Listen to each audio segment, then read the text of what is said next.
Hello, how are you? Today I'm going to tell you which white rice you should consume on a daily basis that won't cause a glucose spike and will help you in your weight loss process. Many people like rice, even because rice goes with everything, right? Rice goes well with many different dishes. Rice is quite satiating, but people are afraid to consume rice either because it might increase blood sugar or because it could hinder the weight loss process.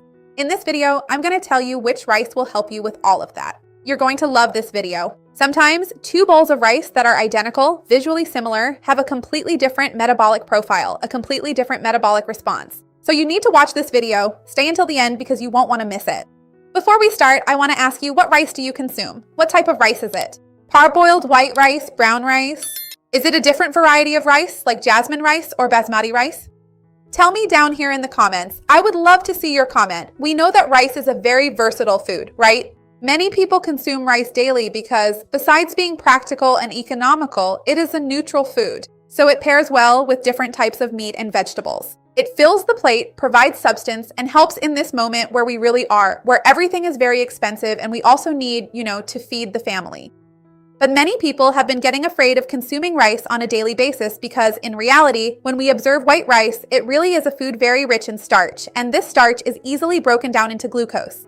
So actually, consuming parboiled white rice or a white long grain rice cooked just in water and salt will normally cause a very large glycemic impact. And this glycemic impact is bad not only for those who want to control their blood sugar, but also for those who want to lose weight. That's because when it causes a glucose spike, a large amount of plain white rice can also cause an insulin spike, leading to excess glucose being stored in fat cells. It can also cause a rebound effect later, with a rapid drop in blood sugar, increased hunger, and a stronger desire to eat more carbohydrates. So many people ask me, Patricia, what kind of rice can I consume?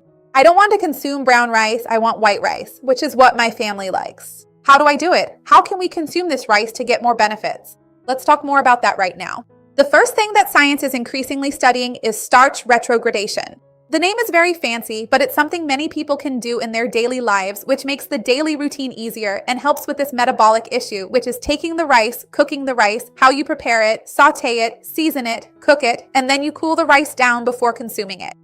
You can freeze it or simply store it in the fridge. It seems like just a matter of convenience, but inside that rice that is cold, right, that was cooled before being served, a fantastic physical transformation occurs.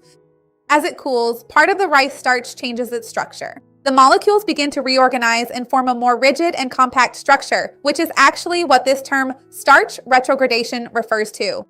In practice, it means that a portion of that carbohydrate will no longer be broken down as easily by digestive enzymes, giving rise to what is called resistant starch, which we talk about so much in nutrition. It gets this name because it resists digestion more easily and reaches the large intestine more easily intact, where it even serves as food for the beneficial bacteria of the microbiota. So it produces some interesting effects. First, it will have a lower glycemic response. The glucose curve tends to be lower and smoother than if you were eating rice that just came out of the pot, nice and hot, fluffy, warm. And intestinal health is also facilitated because the fermentation of this starch by bacteria produces short-chain fatty acids, such as butyrate, which nourishes the colon cells in the intestine and reduces inflammation. So the best part is that several studies show that a good portion of this resistant starch remains stable even after we reheat it. In other words, what I'm saying here is that you don't need to cook the rice, cool it down, and eat it cold like sushi rice. You can reheat it in the pan or in the microwave, and the rice, the resistant starch in this rice, will remain resistant, so it will be more beneficial for the metabolic process. But it doesn't stop there. Besides going through this process of cooking, storing, and cooling the rice before consuming it, there are two other things you can add to your rice that greatly improve the metabolic response.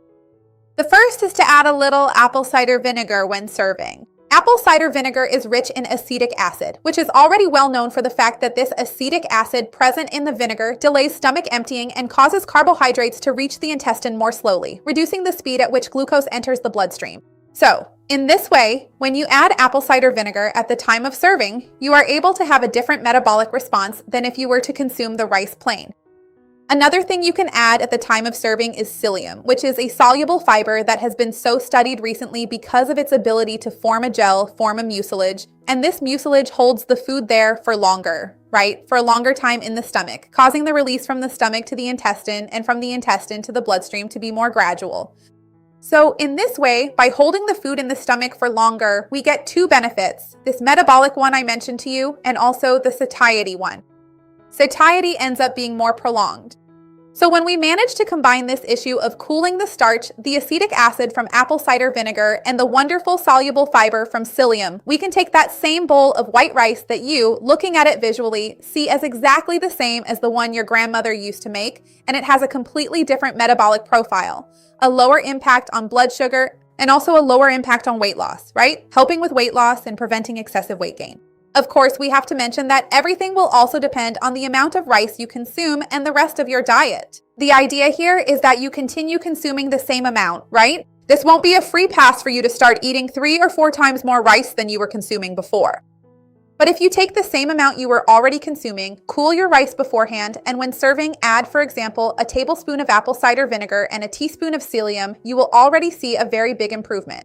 Also remember, along with this meal, to load up on vegetables, greens, and fiber in a more interesting way, and to consume high biological value protein and healthy fats so you can improve the glycemic load of the meal as a whole. Tell me down below then if you knew about this benefit and that by really changing some things in the way you serve the rice, the metabolic impact can be so different. What do you do when serving or preparing your rice to improve it from a nutritional standpoint? Tell me, is there any food you add when preparing it? Any precautions when making it? I would love to see your comment. Remember to leave a like on the video, it helps me a lot, and share it with those who will like it and need it. Let's expand this chain of kindness. That's what I want with the channel. See you next time. Bye.